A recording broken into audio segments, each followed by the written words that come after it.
Dahil sa hindi mapigilan na pagsipa ng presyo ng langis, may ilang transport cooperative ang may planong pumreno muna sa pagbabiyahe. Pahirapan na raw kasi ang paghahanap ng supply ng diesel para sa kanilang mga modern jeepney units.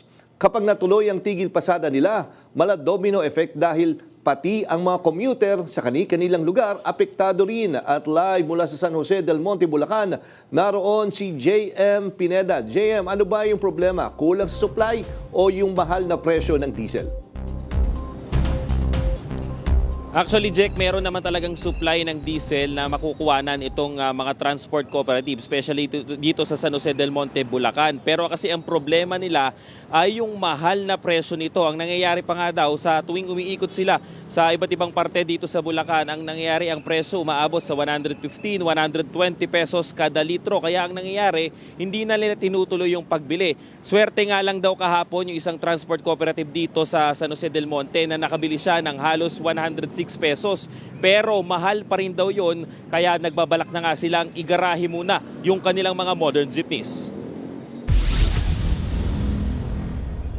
Sa mabilis na pagsirit ng presyo ng produktong petrolyo sa ating bansa, lupay-pay na agad ang transport sector. Humigit kumulang 2 linggo lang ang nakalipas kung saan naglalaro lang sa higit 50 pesos ang mga gasolina.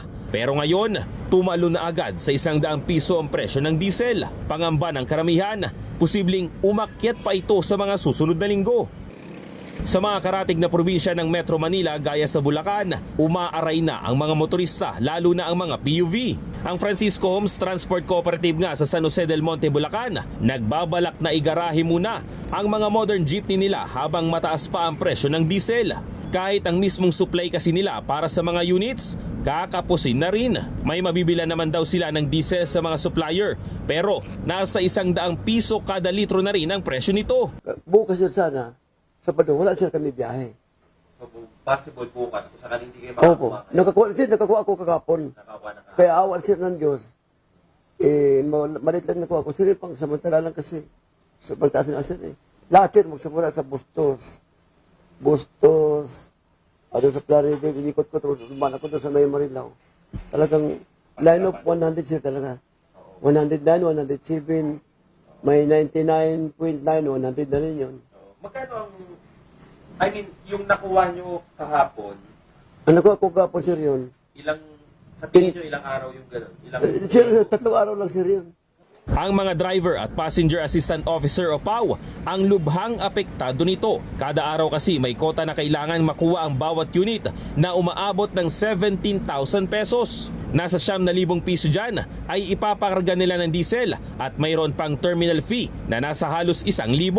Kung mahit nila ang kota, makakauwi ang driver ng 800 to 1,600 pesos at ang PAW naman ay nasa 550 pesos. Pero ang problema, dahil mataas ang diesel, bawas rin ang kita nila. Paliwanag siya ko sa kanila. Sabi ko, ano bang gusto ninyo pagkaubos sa krudo? Magtigil pasado na tayo. So sabi niya, sir, kung gano'n, magtigil pasado tayo, kung wala natin pang krudo, uwi mo na kami sa amin. Hindi naman kami mabuhay dito kasi pinundan namin sila, ikutin mo sila itong buong Bulacan, alam mo na yon. Mga co-op lahat dito, lalo sila kung mag-boundaryan sila. Kumikita kami noon ng mga 8 plus, ganyan, 9 plus. Ngayon, nasa 5 plus na lang.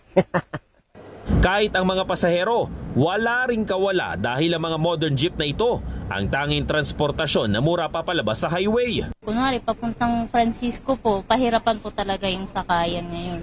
Kasi yung iba po, hindi na bumabiyahe. Instead po na 13 pesos lang sana papunta, ngayon po, pag nagta-tricycle na po, special, 70 pesos. Ang ibang gas station naman sa SJDM, hanggang alas 10 na lang ngayon ang operasyon na dati ay umaabot ng magdamagan para makontrol din daw nila ang kanilang supply ng gasolina. Sa iba pang parte ng Bulacan, gaya sa Pulilan, Plaridel, Baliwag at Malolos, ay nasa 100 piso na rin ang mga presyo ng produktong petrolyo. Nauna nang ipinag-utos ni Pangulong Ferdinand Marcos Jr. sa Department of Transportation ang pagpapabilis sa ayuda para sa mga PUV drivers. Sa kabila niyan, Ngayong araw ay itinuloy ng grupong Piston ang tigil pasada at nagmarcha papuntang Malacanang para sabihin sa pamahalaan ang pagkadismaya sa dagdag bawas sa taas pasahe at ang pagbabasura sa Oil Deregulation Law, VAT at excise tax. Jack, kalimbawa na lang itong gasolinahan na dito sa aking likuran. Itong gasolinahan na nasa aking likuran halos naapektuhan rin nung unang linggo ng pagtataas ng presyo ng produktong petrolyo. Kasi ang nangyari dito, nung unang araw at pangalawang araw ng pagtaas ng presyo, ang nangyari ay ubos yung kanilang diesel na ibinebenta. Kaya ang nangyari, apektado rin pati yung kanilang negosyo. Kaya yung mga yung mga aplikante nila o yung mga customer nila ay walang mapuntahan. Itong gasolinahan na kasi ito ay nasa sentro ng San Jose del Monte at dito kadalasan nagpapagas yung ilang mga motorista dito sa lugar na ito. Jack. Yes, James, nakikita ko nga doon sa likod mo, no, doon sa price board dyan. Halatang hindi nila in-expect na tataas ng ganyang kalaki yung presyo. Kasi pag nakita mo nga, pinagsiksik nila yung mga digits nila. Dahil hindi na kasi sa price board, sa sobrang taas. Nga, biro mo, 106 pesos, tama ba? Yun na yung swerte na sila sa 106 pesos kada litro ng diesel dyan sa lugar na yan. Hindi. Ang inaano ko is 106, di ba, JM? Sabi mo kanina, may nagpagas na swertihan na sila sa 106. Dyan sa likod mo, 111 eh. Pero pag may nakita nga 106 pesos, ay mura na yon sa lagay na yan. Yes, Jack, tama ka dyan. Mura na nga yung 106 pesos. Kaya nga ginawa nga rin nung Francisco Homes Transport Cooperative ay binili na agad nila yon para kahit papano may supply sila ng 3 araw. Ang problema na nga lang, hanggang linggo na lang yon dahil kahapon sila bumili. Friday, Saturday hanggang linggo ay possible na maubos daw yon dahil sa tuwing gumagarahe nga yung mga units ng modern jeepney nila ay doon din nagpapagas doon sa gasolinahan nila. Kaya possible kada gabi mauubos yun at linggo nga ay posibleng maubos na yung supply nila. Ang ginagawa ng chairman, possible daw bukas ay umikot sila para maghanap ulit ng mas mura na gasolina o diesel. Pero ang problema nga, Jack, sa Lunes, sa Tuesday o sa Martes ay meron na naman tayong nakaambang big time oil price hike. Jack? Yes. Oo, so ito nga, sa ngayon, ang sinasabi nila na pepreno muna sila sa kanilang pagpasada, ibig sabihin ba kokontrolin lang nila o total hindi mo na sila papasada talaga? Hindi mo na babiyahe?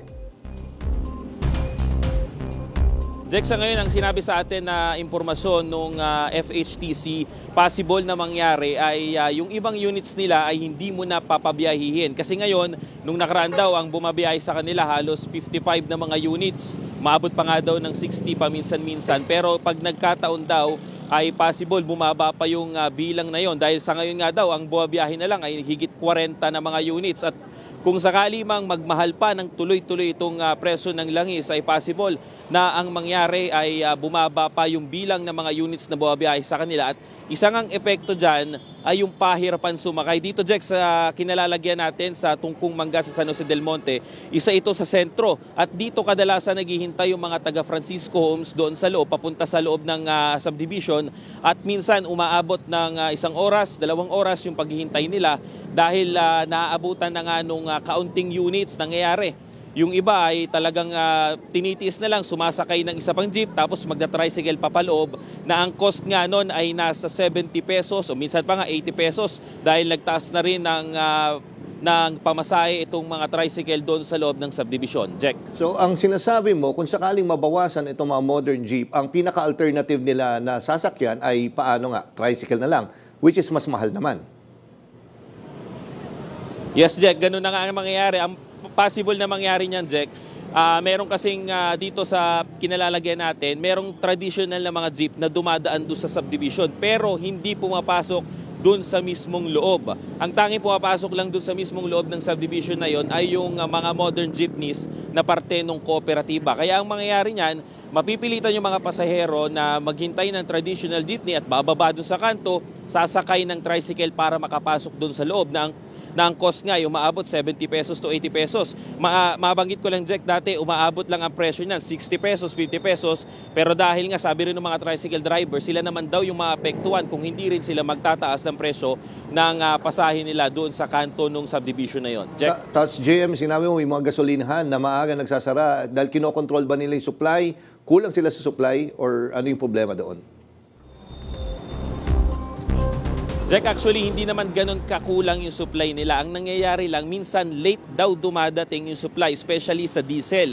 Nakausap nga natin yung ilang mga gasolinahan dito. Ang nangyayari ay dahil nga sa nung mga unang 2 linggo, o actually yung unang linggo nga, nagkaroon pa nga daw ng sobrang daming nagpapagas doon sa gasolinahan na yun, especially dito sa likod na to. Kaya ang nangyari, naubusan sila ng gasolina o nung diesel. Kaya ang turns out, nang nangyari ay nag-out of stock at 2 ang hindi nakapagbukas. At yun yung iniiwasan nila kasi pati yung mga empleyado nila maapektuhan dahil walang sahod, dahil no work, no pay nga ang sistema nila dito sa gasolinahan. Kaya kahit papano kinokontrol daw nila hanggang alas 10 lang ng gabi yung nagpapagas para daw kung sakali mang makontrol din nila yung supply ng kanilang gasolina. Kanina, Jack, mabanggit ko lang din, kanina naabutan natin sila na sinusukat na yung kung ilan na lang ba yung supply nila dito sa gasolinahan na to. At natanong nga natin, nasa higit 3,000 litro na lang yung natitira at possible daw baka next week maubusan na naman sila. Pero may na-expect naman daw na darating na supply pero baka daw late ulit. Jack? At mas mahal, di ba? Tama. Tama, Jack. Okay. Mas mahal na yung presyo dahil sa Martes ay possible nga na meron na namang panibagong oil price hike. Jack? Okay, sige. Maraming salamat, JM Pineda.